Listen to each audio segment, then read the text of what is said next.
Viewers, welcome once again to my YouTube channel. My name is Lawson Oshapas and I'm your tutor for today's lesson. Now, let's look on the board and see what we have here. First of all, we are talking about biology, and the question is reason why sex-linked characters are only expressed in males. So I'm going to tell you the reason why sex-linked characters are only expressed in males. First of all, what is the sex-linked character talking about? You know that we have 23 pairs of chromosomes. Giving us 46 in total. Yes. Among the 23 pairs of chromosomes, the last pair are also known as what? Or in bracket 23rd pair, also known as what? The sex chromosome. What we are trying to talk about basically is that the 23rd pair of chromosome is present in the sex, and it is responsible for transmitting gender. So for you to know whether you will be a male or a female, it is the last pair. So in females, we normally see XX, and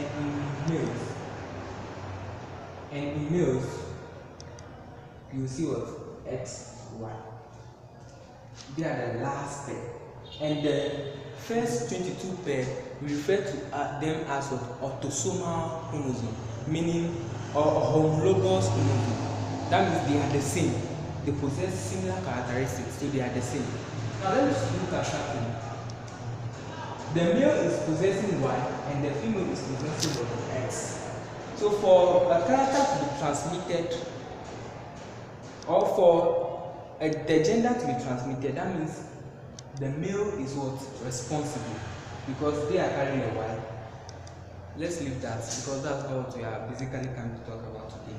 We are coming to talk about the reason why sex-linked characters are only expressed in males. Now, sex-linked characters, they are characters that are present on the X chromosome, and they don't have alternative form on the Y chromosome.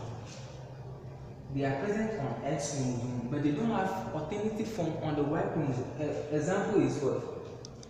The hemophilic condition, hemophilia, baldness, earlobe, hair on earlobe, and so on and so forth. We have a lot of them. But basically, let me take the baldness. So let me represent the baldness with what? B. So in this case, if for somebody to be bad, that means the person needs to carry the gene on the X chromosome without alternative on the Y chromosome. So let's say normal, for normal, it is what? Capital B, and for baldness, it is what? Small b. So we have the small b here. If it is female, we have what? Either B, capital B, and what? Small b. So what I'm trying to tell you here is that for a female to possess a sex-linked character, that particular female needs to have what? The two recessive genes present on the X chromosomes, and that is rare. It is not common. But for a male to possess a sex-linked character, the gene needs to be present on only the X chromosome. And look at something. The X chromosome, they are large. The Y chromosome, they are small. And this one, they are tall. And the Y chromosome, they are short. So because of this, it's not every character that is present on the X chromosome that have an alternative form on the what? Y chromosome. Hence, characters that are expressed on the X chromosome without alternative form on the Y chromosome will be called a sex-linked character, and they will always be expressed in males. Since what? The female it will be rare for a female to have two recessive genes, but it will be common for a female to have one, because one recessive gene on the X chromosome will be expressed. Viewers, thank you. We meet again for another lesson.